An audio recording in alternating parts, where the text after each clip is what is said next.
एक तरफ धान खरीदी हो रही है, दूसरी तरफ धान का अवैध परिवहन भी शुरू हो गया है।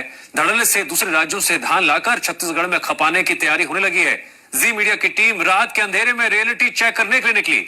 इस दौरान जो तस्वीरें देखने को मिली वो वाकई में सवाल खड़े करने वाली है।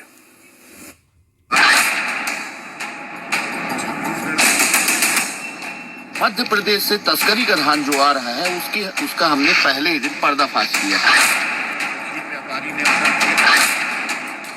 ये गाड़ी का नंबर है MP 65CGA 2676। ये मध्य प्रदेश की रजिस्टर्ड है गाड़ी।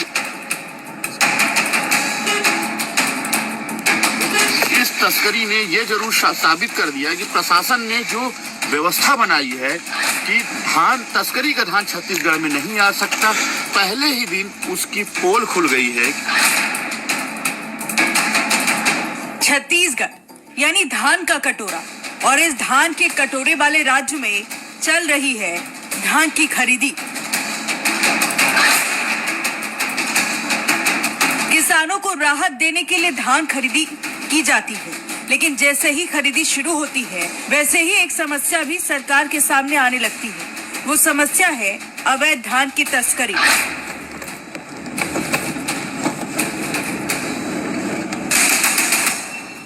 ये तस्वीरें देखिए, यहाँ तो मानो रात के अंधेरों में मादक पदार्थों की तरह धान तस्करी की जा रही है। मध्य प्रदेश से धान लाकर बड़े पैमाने पर छत्तीसगढ़ में खपाने का प्लान चल रहा है, जिसे रोकने के लिए बैरियर तो बनाया गया है, लेकिन क्या ये उपाय कारगर है? धान तस्करी रोकने के लिए बनाए गए अस्थायी बैरियर की मुस्तैदी का टीम ने रियलिटी चेक किया। मरवाही इलाके में धान की तस्करी रोकने के लिए कई नाके, कई बैरियर बनाए गए हैं। उनमें से एक ये मरवाही सिवनी का बैरियर है।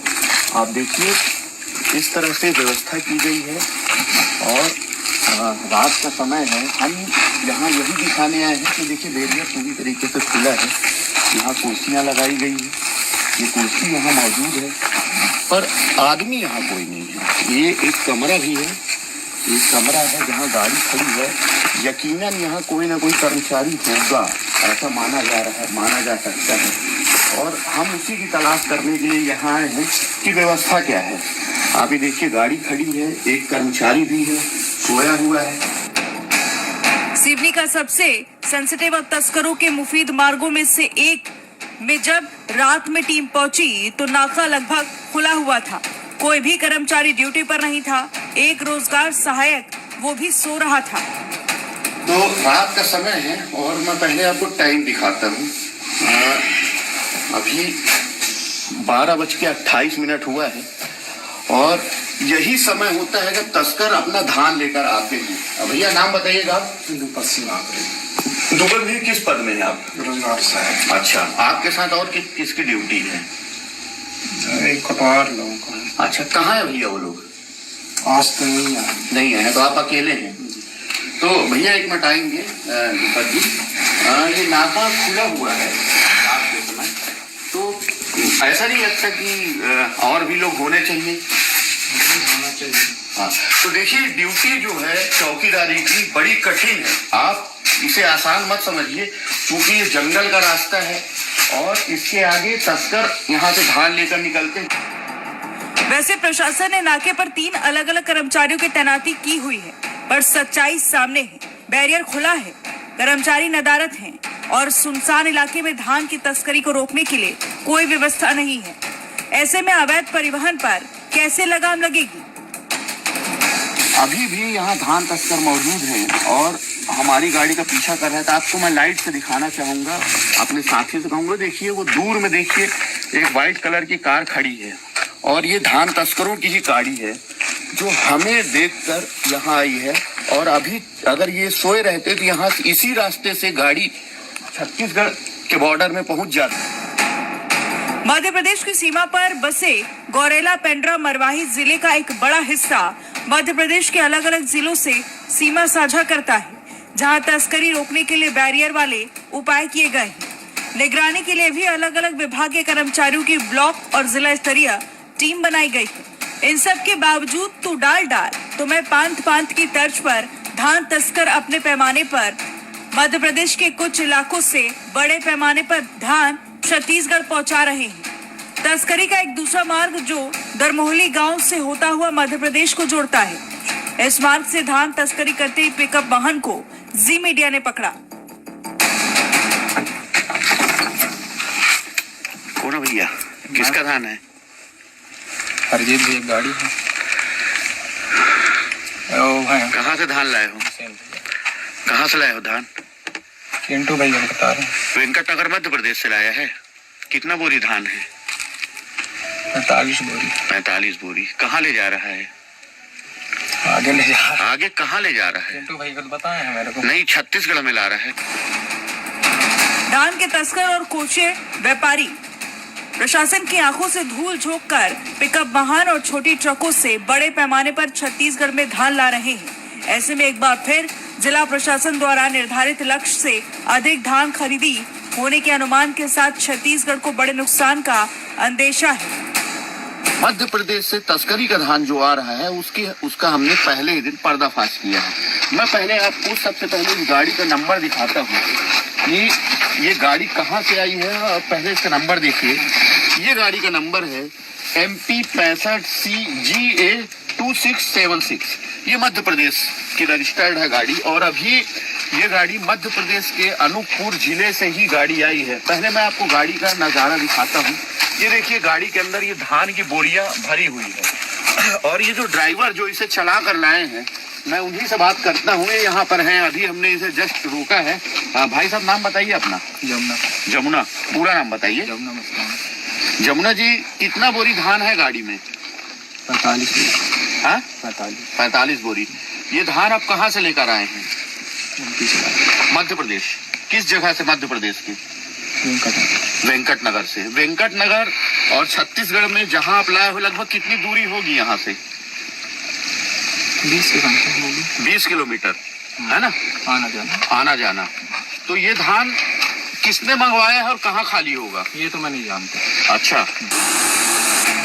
बीते कई सालों से तस्करी का ये खेल बदस्तूर जारी है और अनुमान ये है कि मध्य प्रदेश से तस्करी कर ले जाने वाले धान से छत्तीसगढ़ में कम से कम गौरेला पेंड्रा मरवाही जिले में ही 3 लाख क्विंटल से अधिक की धान खरीदी हो जाती है, जिससे न सिर्फ छत्तीसगढ़ सरकार को बड़ा नुकसान है बल्कि वास्तविक किसान का भी हक मारा जा रहा है। पेंड्रा से दुर्गेश सिंह बिसेन की रिपोर्ट, जी मीडिया।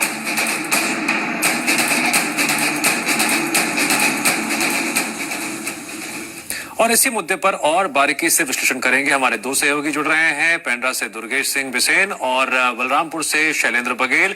सबसे पहले हम रुक करते हैं दुर्गेश का, जिनकी रियलिटी चेक अपने रिपोर्ट में देखी। दुर्गेश, धान का अवैध परिवहन एक समस्या भी है, शिकायत भी है और खतरा भी है। आपकी जो ग्राउंड रिपोर्ट है, रियलिटी चेक है, उसके जरिए इसे हम किस तरह समझें कि आने वाले दिनों में इसे रोकना सिस्टम के लिए कितनी बड़ी चुनौती होगी? क्या क्या कारगर कदम उठाने तुरंत बहुत जरूरी है?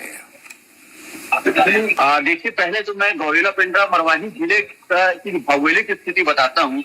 ये जिला अनूपपुर जिले और साथ में कुछ भाग इसका डिंडौरी जिले से भी लगता है, जो मध्य प्रदेश में आता है, और बड़ा हिस्सा जो है वो अनूपपुर जिले से लगता है। और सबसे ज्यादा धान तस्करी अनूपपुर जिले से ही छत्तीसगढ़ में होती है, जिसमें कोतमा, वेंकट नगर, इन एरियो से, इन क्षेत्रों से धान सीधे मध्य छत्तीसगढ़ आता है। और इसे रोकने के लिए स्थानीय जिला प्रशासन ने बड़ी कार्रवाई की है, बड़े अपने इंतजाम भी किए हैं। कई जगहों पे बैरियर लगाए हैं, नाके लगाए हैं, पर नाकों में क्या हकीकत है वो हमने आपको दिखाया। और ऐसे कई जगह हैं जहां बैरियर लगाने से छूट गए हैं। उसके साथ साथ जो तस्कर हैं वो आसपास के रास्तों से पूरी तरह वाकिफ है और सीधे छत्तीसगढ़ में धान किसी भी रास्ते से ले आते हैं। इसके अलावा उनके संबंध यहाँ के व्यापारियों के साथ है और व्यापारी अपने यहाँ रात में धान खाली कराता है और वो धान सुबह किसानों के पट्टे में जाकर मंडियों में बिक जाता है। इससे सरकार को बड़ा नुकसान हो रहा है, क्योंकि मध्य प्रदेश में धान लगभग 2200 रुपए क्विंटल में आता है और यह 2100 रुपए क्विंटल में सरकार खरीदती है। तो लगभग 700 रुपए 800 रुपए का प्रति क्विंटल का जो फर्क है, उसी की वजह से ये पूरी तस्करी हो रही है।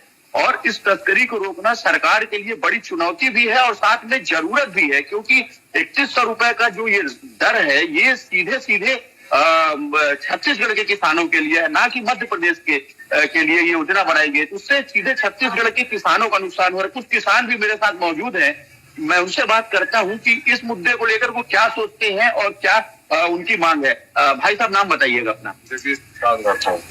आप किसान हैं?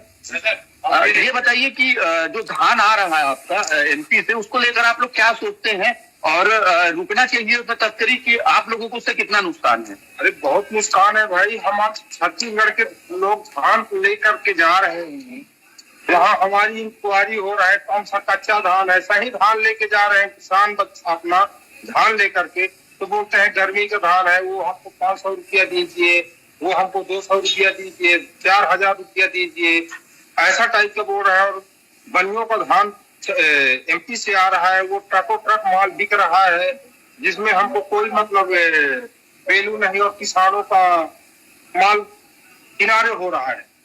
तो मेरा कहना है कि शासन से मैं अनुरोध करूंगा कि ये हमारी छत्तीसगढ़ का धान सर्वमान है, और ये एमपी का धान जो हमारे यहाँ तस्करी हो रहा है उसको रोकिए और ये व्यवस्था बनाइए।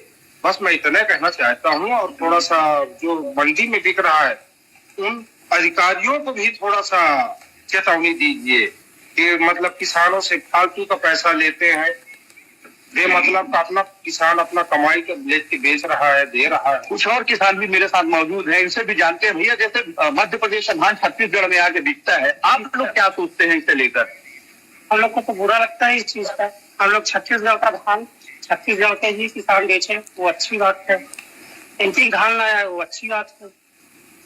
देखिए, मैं इस पूरे खेल की एक बारीकी आपको बताना चाहूंगा कि क्योंकि छत्तीसगढ़ में जब धान का रकबा बढ़ाया गया, मतलब रकबा 1 एकड़ में 21 क्विंटल तक धान यहाँ के किसान बेच पाते हैं, और जनरली जो उत्पादन होता है यहाँ वो 15 से 18 क्विंटल के ही आसपास होता है। और वो जो फर्क है उसकी पूर्ति के लिए भी किसान बड़े पैमाने पर धान दूसरे प्रदेशों से मंगाते हैं, और वो जो बाहर से आता है वही तस्करी की मुख्य वजह है। दूसरा क्या है, जो पड़ती पड़ी जमीन है उसे भी उन्होंने खेतिहर जमीन के रूप में बता रखा है, और वो भी जो जमीन उसके लिए भी धान बाहर से मंगा लिया जाता है। और तीसरा, यहाँ पर जो पतले वैरायटी का धान है, सुगंधित वैरायटी का धान है, वो भी किसान बोते हैं, और उसके एवज में उन धानों को बोया नहीं जाता, मार्केट में बेचा जाता है, सोसाइटी। ठीक है दुर्गेश, जरा हम अब शैलेंद्र से भी बात कर लेते हैं जो बलरामपुर में मौजूद हैं। शैलेंद्र बघेल, धान का अवैध परिवहन, आपने जो देखा और समझा, क्या क्या है समाधान? बता दें कि बलरामपुर जिला जो है 36 एकड़ जो है ये छत्तीसगढ़ में